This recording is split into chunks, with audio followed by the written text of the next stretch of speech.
France, Philippe. They are one weird team. I cannot work them out.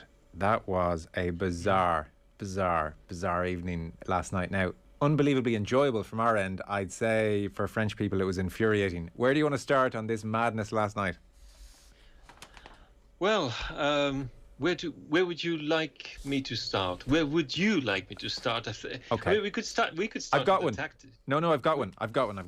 As Kylian Mbappe was walking towards the penalty spot, what were your levels of confidence, I wonder? Oh, zero. As we all are these days, I was on multiple WhatsApp groups with various friends, French friends, other journalists and so forth, and there was absolutely nobody who had any confidence in Kylian Mbappe. It felt like, it was just the wrong call to make, to have him as the fifth taker of the penalties. And no, I think all of us thought he was going to miss, or the penalty was going to be stopped, which it was. He didn't miss the penalty, at least he hit the target, and it was a proper stop by Jan Sommer. But we all believed that, we all felt he was going to miss. And that's a fact. I mean, I've got the text to prove it. It's just one of those things. We as football fans know these kind of things. No, and it's exactly the same thing. I remember when David Batty went to take his penalty, I thought, he's going to miss. And with obvious. With the greatest of respect to David Batty, even he would concede he's no Kylian Mbappe. But it's interesting. The reason I asked you that question is because I was watching here with the producer of the show last night. We stayed on to watch it, and we didn't feel good about Mbappe. Mark Lawrenson was on the show earlier. He didn't feel good about Mbappe. There was something Stephen Kelly on the commentary here in Ireland on RTE said wasn't so sure. There was just this general feeling against all expectations, this tournament for Mbappe has never quite got going. What has happened to Mbappe over the past couple of weeks? What's the word? You could, and we have to talk about that, you could say, first of all, the tactical setup was not perhaps the best for him against the Swiss, possibly.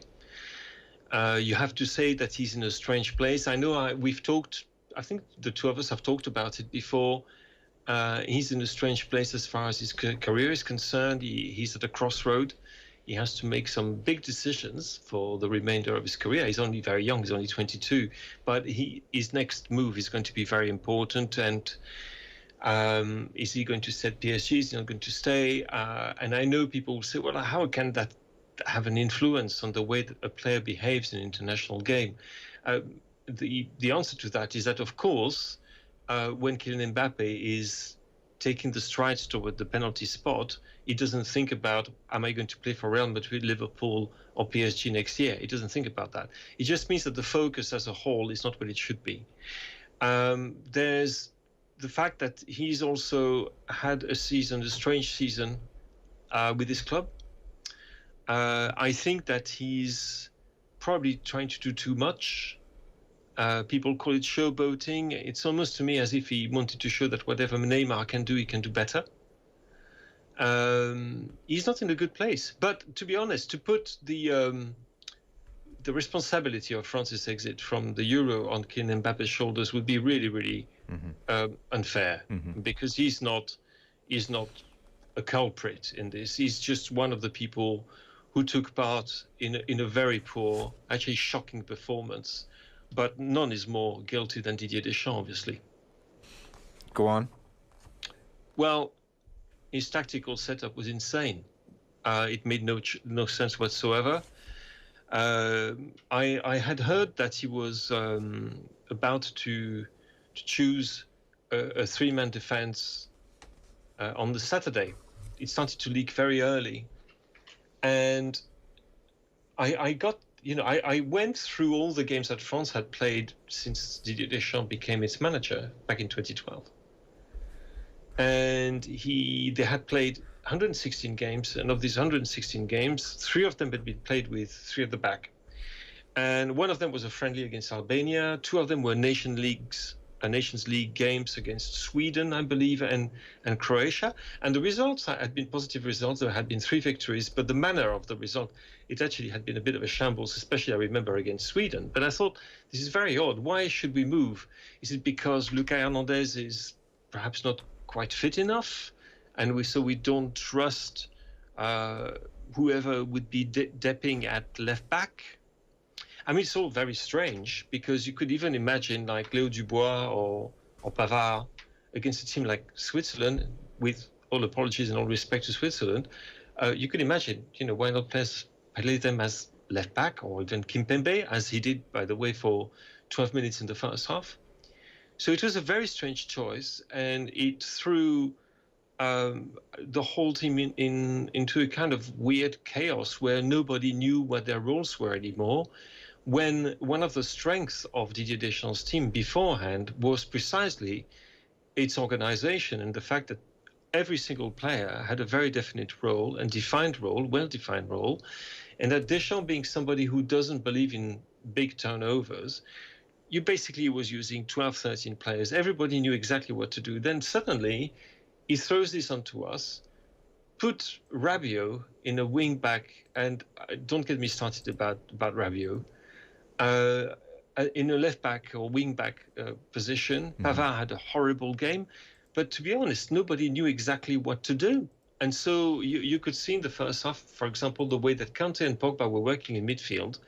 Pogba cannot work in a two-man midfield. We all know that. Yeah. He cannot. He needs a third guy. It can be Rabiot, it can be Tolisso, it used to be Matuidi, right? And he cannot do that. And we were not using him properly. And to be honest, the first half is one of the most awful halves of football that the French team has done under Didier Deschamps. And after that, well, a mixture of luck and Hugo Lloris' talent brought us back into the game, and France managed to blow it again, because this time of arrogance. Well, I'll come to the arrogance of that team is dreadful. I'll come to the arrogance in a second. Has Deschamps explained his thinking on the three at the back? I think he sort of, is Didier Deschamps as an amazing talent to drown the fish, as we say in French, to be a tap, basically, which when you open it is lukewarm water, which is, if you are looking for him to say things which are well defined, which are straight answers to straight questions, wait again, because you won't get them. He's very good at going round. As he was, as a midfielder, avoiding players and avoiding the difficult ones. And he's given some elements of explanation. The fact that, yes, there was I wouldn't call that an injury crisis, but there were a couple of players missing. Digne is missing, which is, really bad. Was missing, I should say. Shouldn't use the present anymore. Lucas Hernandez was not quite fit enough to start. So therefore, they thought of a system in which, as well, I guess, the idea was to give Griezmann a bit more space to express himself as a kind of number 10 behind the two strikers. Yeah. And so that on paper, it sort of made sense. Yeah. But then again, if you do that, where are you going to put Clément Lenglet, who's barely put one foot in front of the other for Barcelona, at the heart of the defense? You could see, I think it's actually almost unfair on the player. You pick him, he hasn't played much. It's a system he's never played with France. He's never played with Varane and Kimpembe on each side of him. He doesn't have and poor thing, Seferovic decides to have one of his great nights against him. Yeah.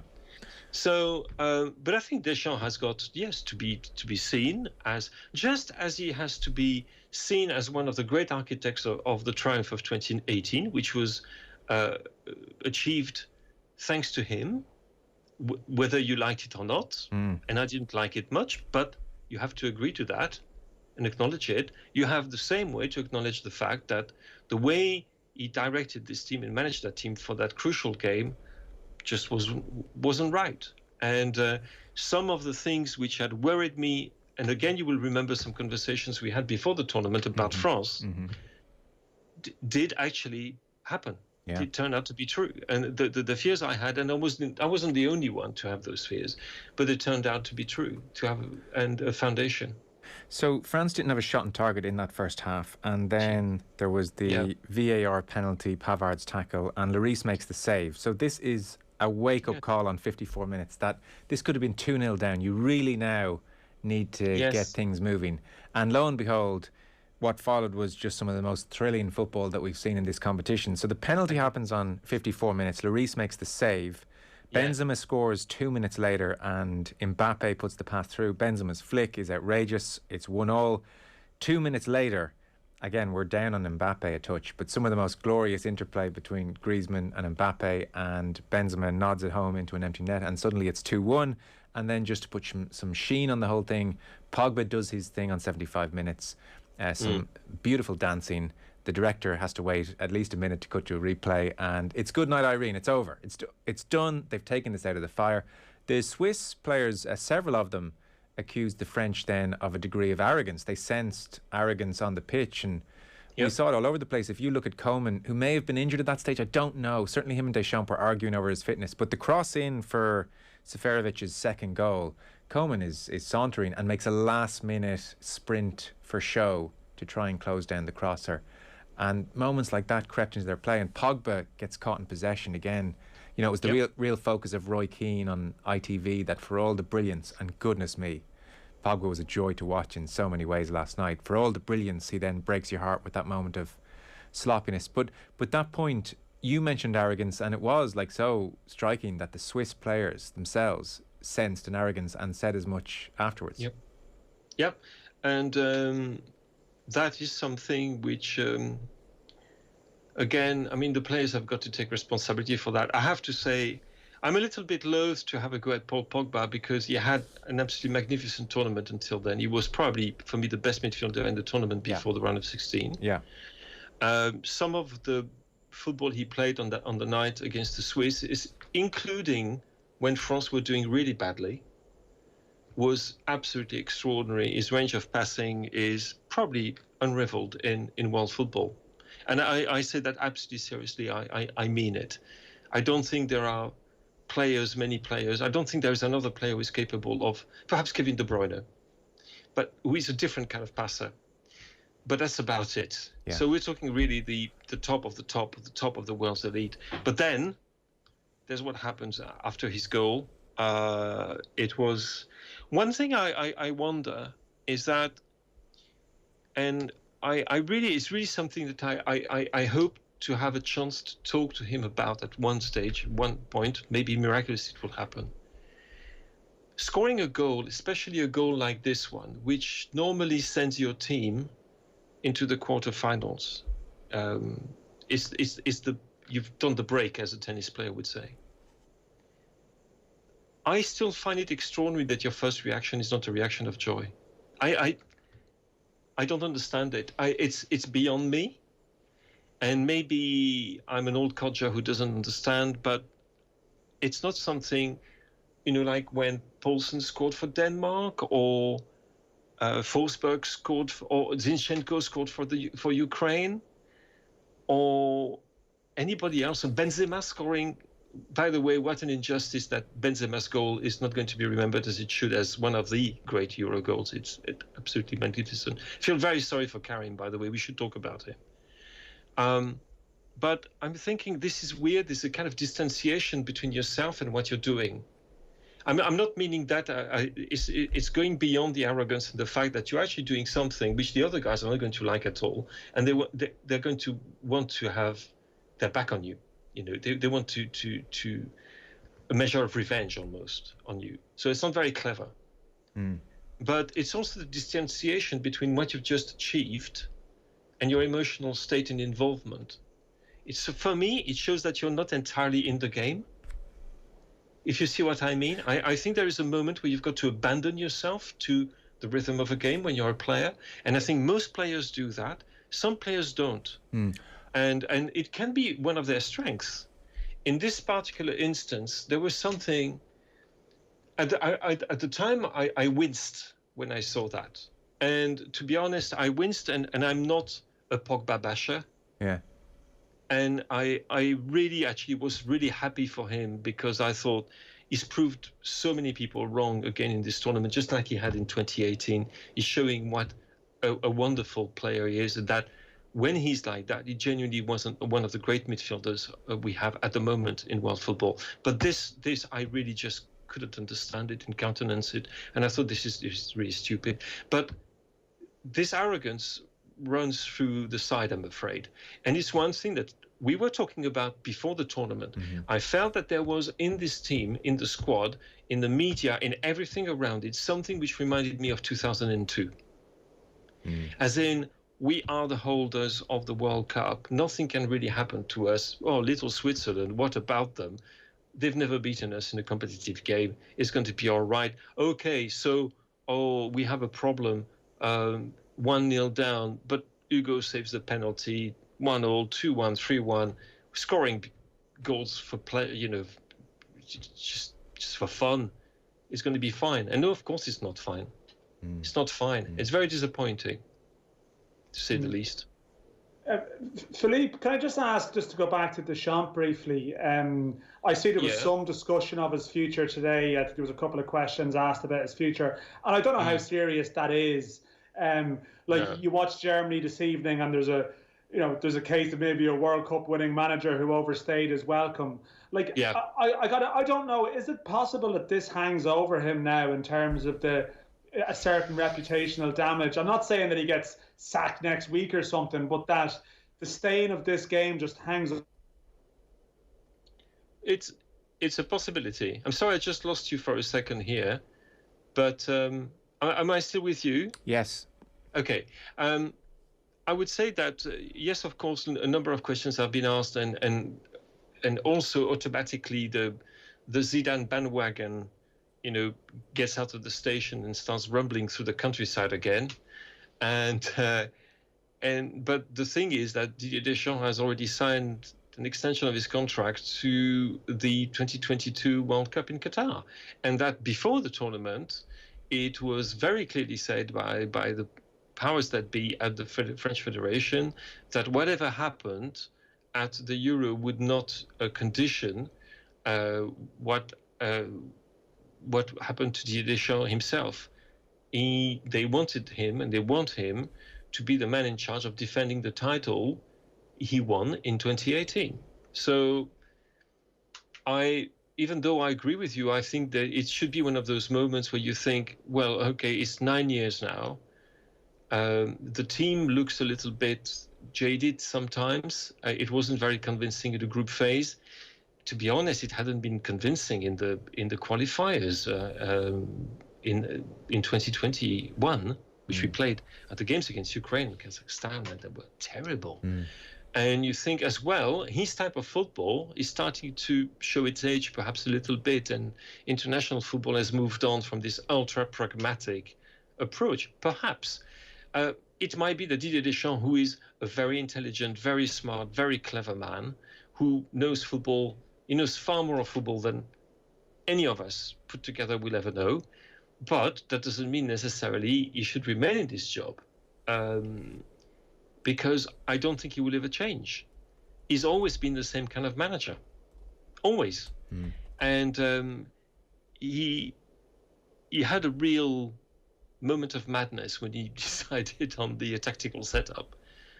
I don't think he will have it twice. And so, no, there is, I wouldn't say a clamor, but there are some people saying enough is enough. To lose in such conditions is just not acceptable, and we shouldn't do what I was going to say the Germans, but also the Portuguese have done with Santos, who is exactly same case, a manager who's been in place for a very long time, and who seems to have lost the magic touch, the mojo. Yeah, it's amazing how long the welcome has always outstayed that extra touch too long. Philippe, as I understand it, there's a French radio station looking to get you on the air right now. So I'm still all right. Are you? I'm still all right, yeah, for the time being. They haven't called me yet. Okay, well, listen, we have to take an ad break nonetheless. So we'll say our goodbyes. I suspect we'll talk about France again at some stage over the next few weeks. Great to have you on, though. Thanks so much for making time for us this evening. That's my pleasure. Thank you very much. Thank you. Philippe Auclair there with us after France's exit from Euro 2020. We're going to take a short break, back with more from Dan McDonnell on some of those points Philippe made, and a bit more in England, I suspect, as well. Still 1-1 between Sweden and Ukraine. Football on Off the Ball with Paddy Power Save Our Game, donating €10,000 to Irish football for every goal England scored at the Euros. For information on responsible gambling, visit gamblingcare.ie. OTB.ie. We'll take a short break. Back with Dan in just a sec. Football on Off the Ball. With Paddy Power's Save Our Game. Donating at least 100,000 to Irish football via England Goals this summer. Gamble responsibly. Gamblingcare.ie.